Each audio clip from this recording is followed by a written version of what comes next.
Tidak boleh ada yang terlewatkan dari sesi BNN Pick. Ingat, sekali lagi. 2-0 didapatkan Liquid. RRQ hanya boleh menang 2-0. Gak ada 2-1. Ini dia. Game yang berat sekali untuk dijalankan RRQ tapi punya Cici. Ini salah satu hero yang udah pasti nih punya win rate yang begitu tinggi. Dan lumayan sering masuk ke banning phase. Kayaknya ini memang udah di planning ya sama teman-teman dari Liquid. Karena ya draft mereka dari game pertama juga target ban yang berani banget menurut gua. Itu hero bener-bener hero non meta loh. Franco bayangkan. Franco. Itu hero yang power pick aja kan jatuhnya. Ya power pick respect ke Idok ya berarti ya. Iya. Gatot Kaca dan Lancelot langsung muncul. Wah. Klasik Lancelot. Beuh. Cicinya sih yang mahal. Cicinya sangat mahal kali ini. Cici Gold atau Cici X? Aku sih sebenarnya jujur lebih suka Cici Gold lane sih. Iya, Untuk gua juga. dominate di laningnya dia kuat banget kan soalnya. Cici Gold. Match up-nya Be. Ruby gimana? Ruby Gold lane gak ada masalah sebenarnya. Karena ya dari sisi Yishun Chin-nya aja udah kelihatan kan kalau misalkan emang harus dipaksa buat pegangin fighter gold lane. Dan sebenarnya Lancelotnya di sini menurut gue Lim ya, ada sekitar 60-70% punya resiko. Oke. Karena lawan match up-nya inget loh, di sini ada Yishun Chin dan Ruby. Yishun Chin-nya farming aja. Ruby pegangin nanti Ruby ya. pegangin nanti di late game itu bakal jadi ancaman. Bisa. Kalau kita lihat di sini juga dengan posisi yang dimiliki para pemain dari Liquid, ketika mereka udah pakai sosok dari Yeskiel sebagai mid lanernya, ini kembali lagi Yeskiel back to the hard carry. Balik lagi. Sama kayak tadi sih sebenarnya kayak tipe DPS yang penting ya bisa execute pakai Skyders. Nah Ya, ini tapi masih bisa diputar-putar loh. Kimi Gold, Ruby XP. Bisa juga gitu. Aran punya record loh main Ruby. Ya ada sih emang. Cuma jujur kalau aku pribadi dibandingkan Aran hero follow up ya, mendingan hero yang dia initiate. ya gue juga setuju itu. Kayak kita udah sering lah ngelihat Aran percobaannya dengan hero follow up tuh kayak gak leluasa gitu. Kurang pas ya. Dan jadi. kalau memang masih tidak di respect band dari Arlot di last band dari RPOC, ya kemungkinan besar kan ini kalau gue lihat akan diambil sama Dairan. Berarti tandanya Marksman-nya pakai Cici. Gold Lane-nya pakai Gold Cici. lanernya pakai Cici ya. Masuk. Kalau dengan ada dua marksman seperti ini aku merasa Yuzong cocok sih buat Dairon. Kayak dia hero offense yang bisa nge-follow Lancelot dan juga Cici dan bisa menutup Kimi atau bahkan Yishun Chin. Atau kalau mau alternatif lain bisa bawa lampu-lampu juga. Lapu-lapu tabrak belakang. Bisa. Ya pokoknya Yuzong lampu-lampu ini ngejawab loh untuk dua hero yang dipick sama CLID. Tapi kalau misalkan ya mereka main dengan normal gitu, di CDXP juga nggak apa-apa kan. Ya dia ngambil marksman juga buat bantuin atau ngambil magical damage, let's say Harit. Ini lepas loh ini Arlot. Arlot ya. Dan kalau lepas Arlotnya, kalau Gold Lane yang mereka nggak mau pakai Ruby, Ruby-nya taruh di roamer juga masih bisa. Bisa. Kale ya. Kale ya. Oke. Wait. Makin dibikin penasaran Profesor. Iya makanya ini mau kombonya sama Kimi, tapi Kimi juga bakal butuh waktu untuk building item. Yang gue lihat sebenarnya Kalia untuk bantu ke defense-nya sih, Be. Jadi ketika ada di defensive high ground, Tsunami Slam ini bakal jadi senjata yang paling berbahaya gitu kan. Dia bisa culik satu dengan instan. Kenapa gak Chow? Chow juga sama sebenarnya kan. Tapi ya jawabannya karena Chow acak-acaknya aja kelihatan. Kalau Kalia bener-bener langsung lompat, banting. Dan follow up damage-nya mungkin ya memang akan menunggu sedikit ke mid to late game. Oh, langsung diambil Povius. Dan Valentina sama-sama mau Tsunami Slam berarti ya. Mau main pick off juga sebenarnya di sini. Gold Lane sudah. Gold Lane sudah kali ini. Udah kelihatan ya berarti ya. Iya. Cici Gold. Cici Gold. Tapi kali ini Kalianya bisa dibilang masih belum ada following up secara pasti combo. Untuk bisa memaksimalkan siapapun yang bisa dimakan dari kanan. Kalau mau Beatrix sih, Ruby-nya di Ya XP. gue lebih suka juga Matrix, gue setuju. Wah 3 marksman. Tapi kalau misalnya nggak sekalian aja bantai pakai Aran, ditarik, diseret, diangkat, biar semuanya sekalian. Atau Bane lah, Bane. Bane biar gold. Bane Bane Gold. Gold. Aku tetap Ruby sih sebenarnya. Jadi follow up damage-nya nunggu mid to late game ya? Ya nunggu mid late game aja. Karena mau gimana pun Kimi nanti di late game bakal leluasa banget untuk engage karena Povius terutama. Lampu-lampu. Lampu kan. Lampu gold lane. Bisa lampu gold lane, bisa lampu EXP. Kayaknya XP Sepertinya deh. akan XP. Ya, di Aran ternyata. Oke. Dari draftnya sih sebenarnya kekurangan damage ya untuk follow up dari teman-teman Liquid. Ada yang dibanting, nggak bisa direspon secara cepat. Ya. Tapi jangan lupa juga kalau mid to late game mereka bawa Ray Sansin, bawa Kimi, berarti dua DPS pasti yang Ya. susah untuk dilawan. Dan simple, kalau TLID berhasil menang di sini 2-0, RRQ dipaksa 2-0 besok lawan Navi. Iya kan? Jadi kayak satu game aja Navi menang, Satu game. Dan RRQ ini dia. berarti gagal. Kalau ini 2-0 dulu ya. Apakah Karena- kita akan melihat game yang ketiga? Karena ada satu game yang dimenangkan oleh Navi ya di sini ya. Mhm. Oke, tapi ini dia. Mampukah RRQC kembali bangkit atau kembali lagi malah tersungkur di klasemen warna merah? So, kita bakal langsung menyaksikannya. Claim of the Setup turtle yang bakal mengerikan sekali harusnya dari keduanya. Karena yang satu punya Povius juga, Lancelot Retribution-nya pasti lebih enak. Satu lagi lapu-lapu, Be. Tapi masalahnya kalau aku merasa ya dari tim Liquid ID, mereka nggak bakal mau loh engage duluan. Ya, Ingat dia mereka nggak bawa enak ya. Yusun Jin sama Kimi kan. Oke. Buat di early sebenarnya nggak terlalu enak, tapi Oke, tapi Joe. bentar kali ini kita akan sedikit informasi yang Dapat sedikit dia. berbeda di mana ada tim fight yang berbeda terlebih dahulu di arah bottom lane dan juga sosok dari Versik. Mau Waduh. tidak mau digangguin visionnya dan ternyata ada informasi yang cukup mahal kita bisa dapatkan di sana. Informasi yang sangat berbeda daripada informasi biasanya, Profesor. Wah ini sih, mau dari sisi manapun Joe akan mendapatkan Hai. level 5. Hai, Versik, Hai, Versik. surprise! Tidak ada orange buff Surprise. untuk kamu ternyata diambil oleh Joe. Oke. Dua bahkan, bukan cuma dari Orange. Ya. Ini pattern yang resikonya tinggi banget, tapi kalau berhasil, wah untung banget. Fire nggak? Orbital ini diambil dan tidak ada awareness di area jungle-nya. Tahu nggak kenapa dia berani? Karena tadi Kaleanya masuk lihat ada 3 orang di sana. Ya dan mereka start dari kanan kan, kalau Iya. ininya di kanan. Berarti karena- visionnya udah diunggulin. Karena turtle-nya juga dari kanan kan, dan Versik mencoba untuk mengimbangi Joe, tapi tidak bisa karena Nggak Joe mungkin. ready retribution, dia udah level Level 4. Dan bakal lihat Versik di depan sana cuma punya puncher. Jangan lupakan, dan lihat bakal coba ditabrak. 1-2 shot. Target menuju ke arah belakang Ijo. Sekarang Toma dan Joe. Masih ada life steal yang diberikan oleh Winnie, tapi dampaknya Toy. Dengan sangat sigap berhasil mendapatkan Joe. Lagi dan lagi first blood di tangan dari Sol. Seorang Yaskiel, tapi dampaknya Toy akan menjadi korban jiwa selanjutnya. Gak ada jalan untuk pulang untuk Toy. Pertukaran kali ini, Profesor, worth it or no? Wah ini sih mau gimana pun TLID tetap menang ya, karena dari awal kita udah bisa melihat Versik yang ketinggalan secara level. Dan Yisun Shin bisa pegang turtle duluan. Masih level berapa? Masih level 3 tadi ketika kita lihat vision ke arah bawah. Dan informasi yang dapatkan saatnya Versik sudah berada di level 4. Iya, iya. Tapi akan reset dulu, temponya akan sedikit turun. Di bagian kebetulan flicker Dairan. Gue dipaksa. Nami Slave akan coba dipaksa dan lihat lombok combo jumprol. Komunikasi antara Winnie dan Naran sangat bagus, Profesor, tadi kalau kita lihat. Itu dia, Yeskiel mau Sky Pierce dari awal. Dia pengen start game ini lebih cepat lagi dibandingkan game yang pertama. Tanpa sepatu loh. Tanpa sepatu. Ini mid lane kan? Iya. Mid lane. Iya. Kasar sekali sementara bagi top lane, Toy. Dia tahu Toy nggak punya vengeance, bakal coba dipaksa setelah loncat sekalipun, tapi nampaknya sedikit terburu-buru dari Joe. Joe tidak terprediksi loncatan Toy ke arah mana. Tadi kalau lebih nahan, mungkin bisa dibilang Toy bisa jadi point kill tadi. Untuk kita dapetin turtle dari RRQ, mereka bisa mengimbangi tempo. Karena Joe mau diimbangi juga nih untuk segi EXP-nya. Oke. Gold masih dipegang oleh Liquid. Tapi dengan tackle pertama, harapan mulai muncul nih untuk RRQ. Experience yang akan lebih unggul. Menunggu waktu Cici War X. Oke, depan sana luar X pertama tapi lihat Winnie. Coba dipaksa dan Sky Pisternya bisa aktif. Untungnya masih ada Mobius masih bisa bertahan di depan sana, damage tidak terlalu kuat, tidak bisa nggak berdiri kuat. dan gak kuat membuat pasukan dari tim Liquid mundur. Terlalu agresif yang diberikan oleh para pasukan dari tim Liquid ternyata direspon sama Ido. Ah, ini dia. Agresivitas yang tentunya bisa terpleset. TLID dirugikan sekarang. Oke, tapi lihat Aimo Pendant! Berhasil menangkap Versik, terperangkap di depan sana, bakal ter-take down. Pertukaran yang sangat adil, Aimo Pendant from Kabuki yang benar-benar sabar. Gila dia tahan, dia keluarin Tonros terserang, gak peduli abis itu untuk tarik. Tanpa flicker loh. Tanpa flicker sama sekali. Momentum yang pas banget tadi. Tapi by the way dari Fall Damage yang udah kita bahas tadi kan, Bey. Kalau ya ngebanting siapapun, itu damage-nya akan kurang. Iya. Sampai mid game, Sampai ketika mid udah punya game. item. Nah, masalahnya tadi Sky Pierce-nya hampir pecah. Kalau udah pecah ini bakal beda cerita. Iya. Dan awalnya aku kira RRQ bakal untung di bawah, tapi ternyata karena Versiknya take down lagi di bagian top lane. Versik ya, catatan. Versik loh ini yang pegang retri.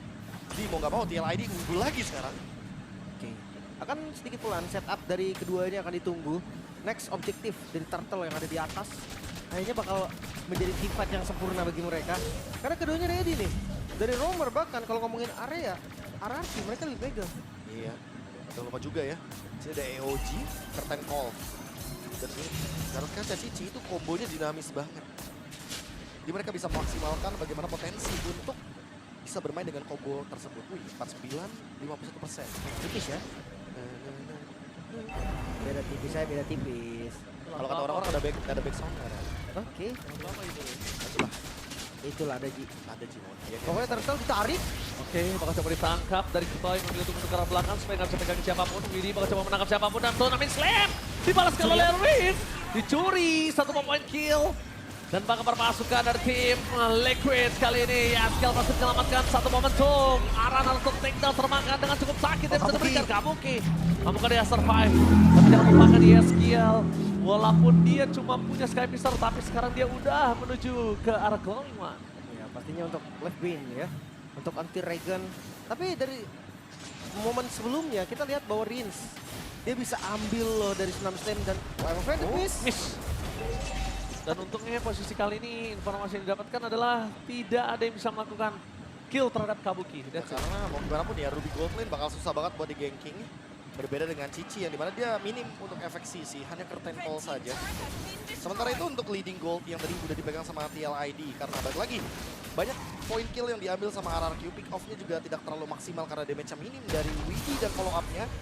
Otomatis sekarang leading gold yang masih dikendalikan sama RRQ.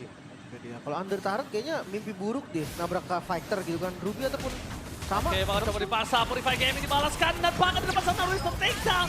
Masih terlalu agresif tapi Josh Kratul mau menjadi target utama diberikan oleh seorang Pansing. Free dari seorang Yaskiel dan point kill angka tambahan untuk seorang Yaskiel kembali dan Dairon masuk ke sarang kuda yang akan tertendang dengan sakit oleh sosok dari seorang Yaskiel. Gak akan ada yang bisa menyelamatkan sosok Dairon, dia masuk kembali ke kandang kuda, Lim. Waktu yang dibeli memang sangat lama tapi gak ada satupun yang bisa follow. Siapa? Dan 4 member makanya Gak hilang. ada. RRQ mereka terburu-buru tadi. Ini dia momentum yang dipegang lagi sama tim Liquid ID. Apalagi sekarang Widi menyelesaikan Oracle. Dia emang belum selesai dengan fleeting time karena dia tahu gak bisa nih terus-terusan Tsunami Slam. Ya. Damage-nya pun masih belum ada dari Yaskiel. Tapi karena fight tadi dan Yaskielnya begitu free hit, begitu bebas di belakang. Ini jadi ancaman loh untuk next fight-nya buat RRQ. Iya, dia punya stack Sky Pisar, dia punya Glowing, Profesor. Yang dipastikan Poviusnya Dairon udah pasti gak bakal kuat seperti tadi. Oh, Tsunami Slam! Surprise! Happy birthday, Toy! Wah. Toy kali ini benar-benar menjadi mainan untuk para pasukan dari tim Liquid. Oh, Dairon. Jadi target utama Dairon memang bisa loncat ke Yaskiel, tapi tidak akan bisa selamat pulang dengan dirinya. Dia akan pulang dengan hanya nama saja. Stoppable. Yaskiel ini dia sang carry. Bukan dari gold lane. Karena fighter di gold lane berarti carry-nya akan ada di mid lane. Jantungnya pun berhasil mendapatkan turtle-nya. Tapi entah Kumar part berapa tadi di bagian area bush atas ya. Iya. Itu udah menunjukkan banget kalau misalkan minimnya informasi yang didapatkan dari RRQ itu dipunish banget sama TLID. Informasi apa komunikasi? Ya, Kalau itu dia, seperti itu dia. Apakah tidak ada informasi yang bisa diberikan di bagian top lane? Kayak mungkin harus lebih hati-hati di bagian top lane.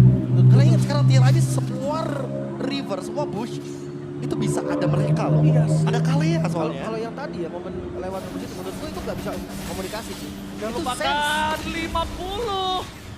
Stack yang diberikan Yaskiel bisa menangkap siapapun. Dan Ditarik. Rizul ada lagi Purify karena jauh untuk pulang dan kembali 60 stack Sky Pisar. Apa taruh Guardian tidak berhasil mendapatkan siapapun, tidak berhasil ada free hit untuk seorang Yaskiel. Phantom Machine bisa menunjukkan backline. 70 Profesor, looking for triple kill. Kalian memang tertekta tapi Alia tapi diberikan seorang Yaskiel. Dia gak peduli apapun yang terjadi. Tembak, soy diberikan oleh Yaskiel. Iya, ya bahkan nggak bisa dibalikin sama sekali. EOG yang connect ke banyak target tadi. Seakan nggak bisa dimaksimalkan. Hanya ada Widi yang tumbang. Minim damage ya. 80 stack Sky Pisar, Profesor. Iya, dan Lim. tentunya ini berbahaya sekali. Ada Baloi juga yang lagi nobar teman-temannya MPL IDX streamer. Kunjungi langsung channel Romer yang tutorialnya banyak sekali. Yang mau belajar banyak ya, ini Baloski lagi ngasih tahu nih geraknya. Jadi buat kalian semua gerak sini, habis itu gerak sini. Dan gitu. Tenang teman-teman, sekarang udah pakai subtitle bahasa Inggris buat Baloi. Iya, iya, iya. Oh, Udah udah pakai ya. bahasa Indonesia sekarang malah. Oke. Full Indonesia. Bisa. Dan masih berlanjut. 4.000 gold. Ini bukannya mustahil untuk dibalikin. Bahkan angka segini menurut gue masih bisa nih. Satu fight aja masih dapat. Udah Masih, possible langsung jadi sebenarnya. 2000. Iya, Kalau- maksudnya masih bisa. Selama EOG-nya kayak tadi. Iya. Dan follow up-nya tepat. Tapi kalau misalkan emang harus tumbang Rins duluan, Toy-nya nggak siap buat team fight, kayaknya aku rasa ya, dia skill tetap bakal bisa nge-deal damage depan dan belakang sih. Udah full ini stack-nya. Ya, dan satu hal lagi sih, kalau mereka coba melihat positioningnya adalah target utama mereka menuju ke Yeskiel atau Karajo. Mereka nggak boleh lupain Kabuki nggak sih? Mereka nggak boleh lupain Kabuki, bener. Karena lihat Avatar Guardian menuju ke arah sosok seorang Kabuki bakal coba dipaksa all-in. Informasi didapatkan Kabuki itu dia, mereka tidak boleh lupakan Kabuki. Lordnya bakal coba dipaksa, Aran bakal menutup jalan. The power of retribution dari Persik! What a sale Lord from Persik! Dibalaskan kembali dengan keadaan Yeskiel masih full stack di depan sana. Persik memberikan nafas safety untuk RRQ. Oke, Retribution yang menyelamatkan, yang memberikan nafas untuk RRQ. Bahkan perbedaan satu level gak berpengaruh dan ujung. Dari posisi yang bahaya sebenarnya. Bai Macan bakal coba kali ini bermain melawan sosok dari seorang Joe untuk Retribution sang Bai Macan. Juara MPL di season pertamanya dia naik ke MPL Indonesia, Profesor. Ya, season 7 pada saat itu ya. Sama dengan EVOS Legends. Sekarang sama dengan RRQ mendapatkan Lord memperpanjang nafas untuk bisa setidaknya mengimbangi dulu goldnya. Karena buat sekarang semakin lama dia berjalan ini Yeskiel semakin semena-mena dengan Skypierce yang masih belum bisa dihentikan, targetingnya pun susah banget. Kayaknya udah boleh agak sedikit kumpul ya Liquid ya. Tadi mereka mencari jauh banget. Iya. Ada yang di atas, ada yang di tengah, ada yang di Lord. Iya. Dan Kabukinya nggak bisa di fast respon untuk di rescue itu udah nggak bisa. Iya. Tapi Council kembali. Avatar of Guardian, lihat Joe gagal mendapatkan langsung ada Tsunami Slam di depan sana. Purify Gaming, dibalaskan kembali ke arah Kabuki is coming. Mencoba untuk jalan berpasukan dari tim RRQ. Tim Liquid kali ini melihat informasi di mana mereka berada. Bahkan passing distoring oleh sosok seorang Aran. Darren dari jalan untuk pulang dan bahkan Joe dibantu oleh Yeskiel. Mendapatkan satu point kill tapi tidak akan bisa terlalu lama. Karena lihat apa yang dilakukan Aran.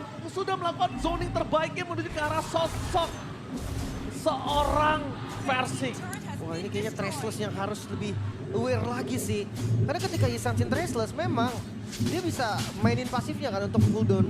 Cuman waktu yang diberikan cukup ternyata untuk di-punish. Iya. Jadi jangan asal Traceless ya. Kita udah lihat contohnya tadi di match yang pertama Andoryu. Ketika dia nggak punya Traceless, sangat mudah sekali untuk pick off. Terutama bagi para Yushin yang nggak punya escape tools. Entah itu Winter atau bahkan mungkin Immortality.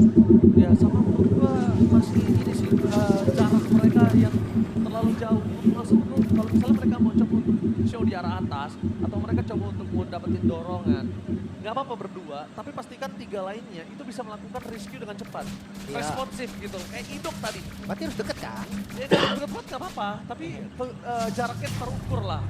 Karena kalau misalkan melihat dari arah, mereka udah punya damage sekarang. Greens bisa ngasih damage, Toy juga bisa, Persik eksekutor ya. Semuanya udah cukup sebenarnya. Dan kalau kita ngomongin soal targeting, menurutku RRQ tinggal target sekarang ya skillnya untuk memecahkan Skypierce yang pertama dan yang kedua shutdown.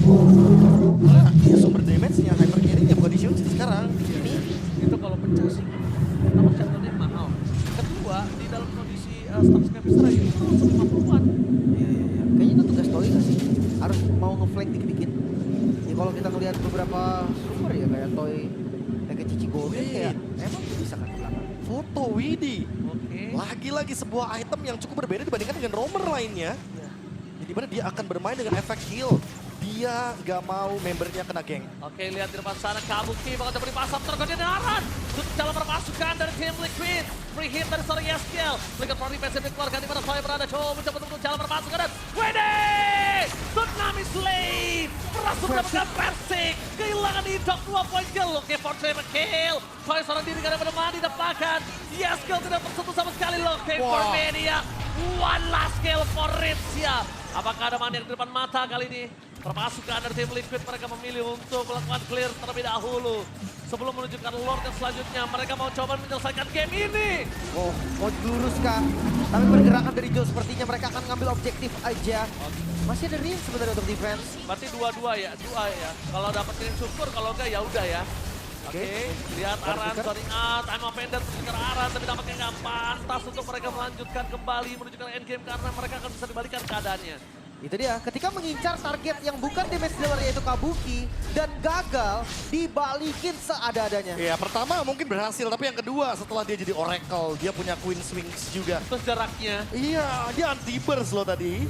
Udah nggak cukup damage-nya dari RRQ untuk bisa pick ke arah Kabuki lagi. Harus ganti target. Aran sekalipun menurutku kayaknya bakal susah banget. Dia udah punya dominance ice. Aranci tadi berani banget ya. Langsung ngeliat, Langsung tutup dia. Langsung nutup dia kayak, iya dia tumbang pun siap gitu loh. Iya, Yang penting Kabuki save dan yes free hit. tugas XP laner ya. Berani nge-trade sama goldnya. Yang kita lihat adalah kenapa Aran berani. Selain dia kuat sustain dengan life skill-nya dia. Ini ada foto. Fotonya ini yang sangat penting. Ini dia kejutan dari Widi, foto. Ya gue pertama kali lihat di Onyx Philippines sempat dipakai juga, tapi Lord mulai hadir, masuk dan mampu ke RRQ menahan. Oke, menuju ke arah Idok, Rinzi yang menuju ke arah belakang. Langsung aja Avatar dia nggak berhasil mendapatkan siapapun. Zoning out terjadi menuju ke arah Joe. Dan lihat di depan sana, Idok tertake dan free hit. Joe berhasil mendapatkan Rinzi. Direct Oh, terbakar. Liquid. Dan belakang lihat Persik versus everybody. Masih ada win of nature. No way! Immortal dari Joe membuat termasuk karena tim Liquid kali ini berhasil mendapatkan satu turret di arah bottom lane. Wave bergerak di dua lane yang berbeda. Fokus ke arah turret. Gak boleh fokus terjadi Amo Penda. Persik, Ini bencana! Tim Liquid! Liquid! Menghantam